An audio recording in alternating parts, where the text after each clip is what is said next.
Buenas tardes. Empezamos con una reciente investigación de una de las pedagogas más importantes de la historia de la educación, María Montessori. Para aquellos oyentes que desconozcan acerca de su vida, os voy a poner en contexto. María Montessori nació en Italia en 1870. Sus padres la incitaban a estudiar magisterio, ya que era lo que aspiraban las mujeres en aquella época. Sin embargo, se terminó graduando en la Universidad de Medicina de Roma. Centró sus estudios en los niños con retrasos mentales y llegó a la conclusión de que aplicándoles un método especial adaptado a sus condiciones conseguirían resultados muy beneficiosos. Y esto se ve reflejado en el primer milagro Montessori, en el cual 8 niños de psiquiátrico consiguieron aprobar con una muy buena nota exámenes realizados para niños normales. Por lo tanto, ella llegó a la conclusión de que aplicando métodos adecuados a los niños, tanto de las escuelas como niños del psiquiátrico, conseguirían resultados muchísimo mejores. Y empezó a indagar acerca de los modelos de enseñanza y educativos, tanto en Londres como en París.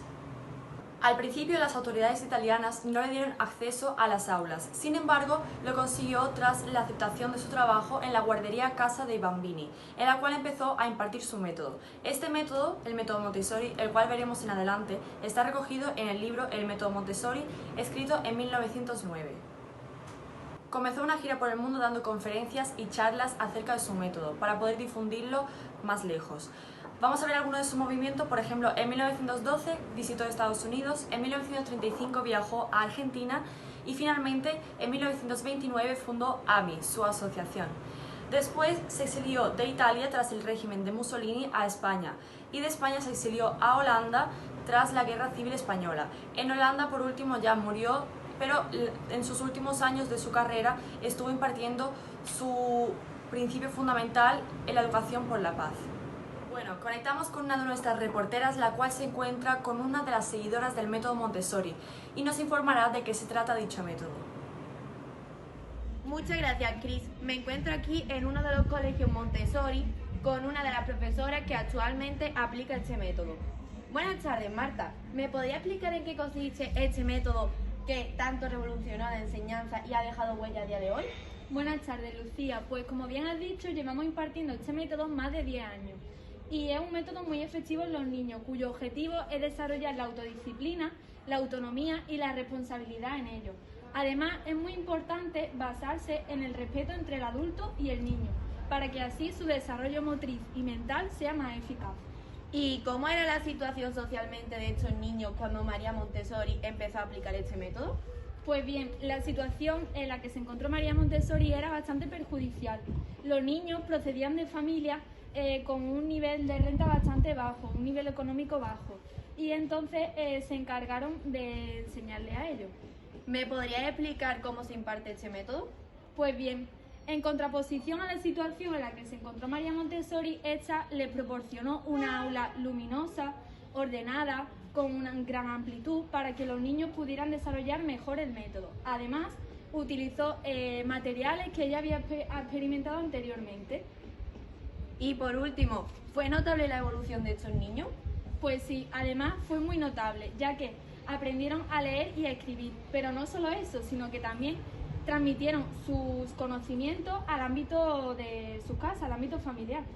Bueno, Marta, sé que ya tienes que volver al aula. Muchas gracias por dedicarnos este ratito y espero volver a verte pronto. Nada, muchas gracias a ti. Espero que esto sirva como ejemplo para otro tipo de escuela.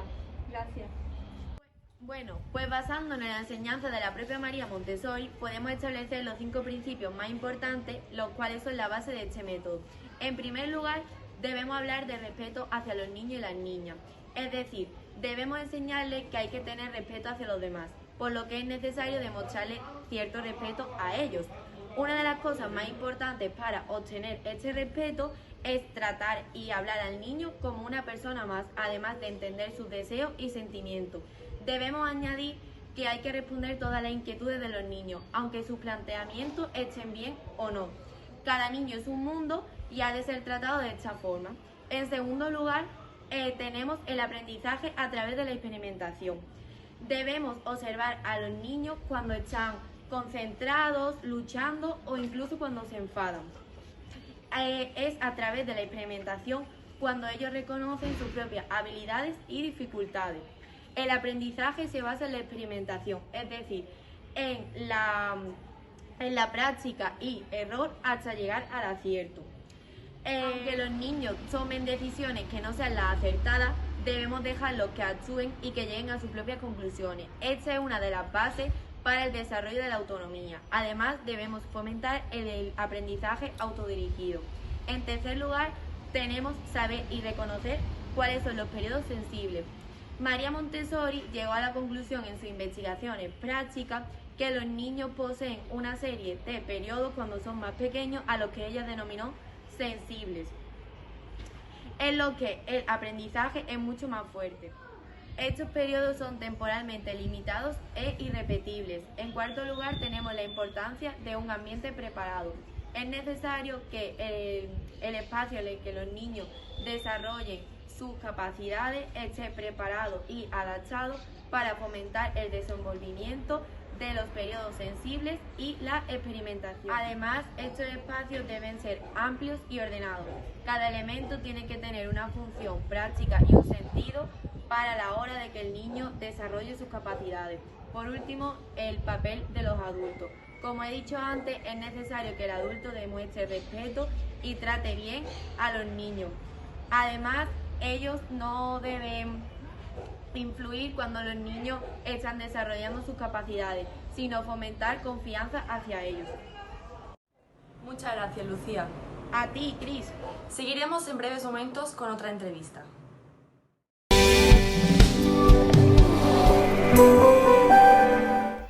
Este lunes 7 de diciembre llega a todas nuestras librerías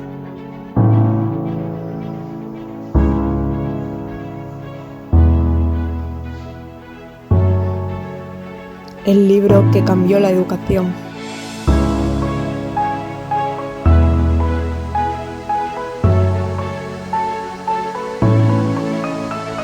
De la pedagoga que creó el método más exitoso, María Montessori. No se lo pierda por tan solo 15 euros.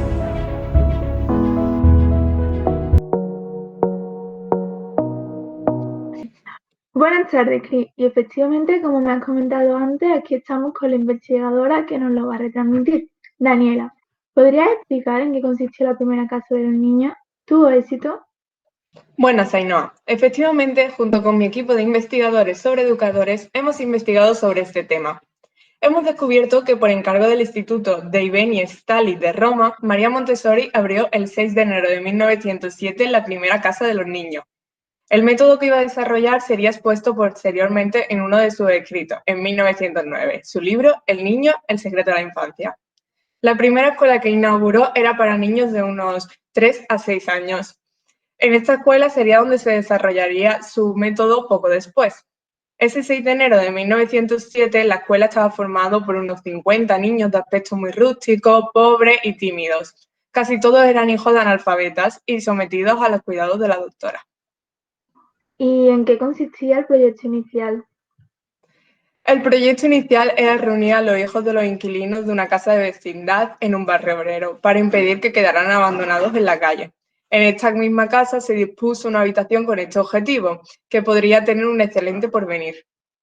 ¿Y necesitó muchos recursos para desarrollar la idea? No, los únicos gastos que se podían permitir eran los muebles y los objetos absolutamente necesarios. La casa de los niños no era realmente una verdadera escuela, ya que no podía contar con medios para crear aulas con bancos y mesas escolares. Así que empezaron a adaptar un mobiliario sencillo como el de una habitación de casa cualquiera. Y Daniela, ¿en qué contexto histórico nos situamos en el ámbito educativo? Bueno, en esta etapa también fue cuando se descubrió y cultivó el arte de los niños y nació el movimiento radical de la juventud, que reivindicó un enfoque sano y liberador. A Montessori se le consideraba una forma de la vida humana por derecho propio y mantenía el pensamiento de Rousseau acerca del valor propio de los tempranos estadios de la vida. ¿Guarda alguna relación la creación de la casa de los niños con el trabajo de un psiquiatra en Roma? Sí, debido a que Montessori se interesó por los niños idiotas mientras era estudiante de medicina y estaba trabajando como interna en la clínica psiquiátrica. No solo impidió el vandalismo de estos niños, sino que consiguió que niños de entre 3 a 7 años fueran buenos alumnos. Le enseñó modales, limpieza, información acerca de una alimentación adecuada, consiguió que se aficionaran a las artes y trabajos manuales y además adquirieron un entrenamiento sensorial y motor de los instrumentos didácticos e incluso aprendieron las destrezas básicas antes de los 5 años de edad, como contar, leer, escribir. Y en pocas palabras, ¿qué era lo más importante para desarrollar este método? Bueno, lo más importante era sobre todo que los niños pudieran expresarse libremente y así revelar sus propias necesidades y actitudes que permanecían muchas veces reprimidas cuando no existe un ambiente adecuado. Y sabiendo esto, ¿podría decirme cuáles fueron las aportaciones de María Montessori para crear este ambiente adecuado? Bueno, para conseguir todo esto, la pedagoga italiana realizó unos cambios en el aula para que los niños pudiesen tener la mayor libertad posible. Os voy a leer ahora un escrito de Montessori donde explica los cambios que realizó en la escuela con tal de alcanzar su objetivo. Dice así: he hecho construir mesitas de varias formas, livianísimas, de manera que 2 pequeños de 4 años puedan transportarla con suma facilidad. Además, he mandado a fabricar sillitas, algunas de esterilla, otras de madera, livianas y construidas con elegancia, pero que no son una reproducción en pequeño de la silla de los adultos, sino proporcionales a la forma del cuerpo infantil. Forma parte de la dotación de mobiliario, un lavario muy bajo, de manera que sea accesible a los pequeños. Hay estantes y pequeños cuadros que representan escenas de familia muy agradables a la vista de todos. Las mesitas livianas y transportables permiten al niño elegir la ubicación más apropiada. En fin, en la casa de los niños ellos aprenden a moverse, moviéndose. Aprenden a ser hábiles, manejando sin prohibiciones todo aquello que les rodea. Aprenden a inhibir torpezas, cometiéndolas al principio, sin ser por ellos castigados y comprobando personalmente que los resultados son desagradables para ellos y para los demás, que esas torpezas provocan la libertad, que les permite el error y que se les permite también aprender a corregirlo y evitarlo por experiencia propia.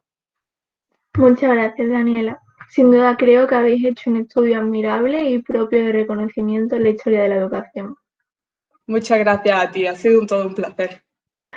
Bueno, una vez acabado este estudio, creo que podemos reafirmar la gran repercusión que tiene este método todavía a día de hoy, ya no solo porque fomenta el libre desarrollo del niño, sino porque además todavía sigue presente un gran interés por parte de varios educadores e investigadores acerca de este método.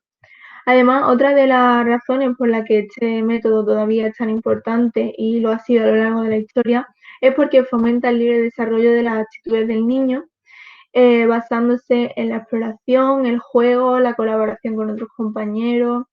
Así se rompe con la educación tradicional, que estaba basada en una educación más teórica.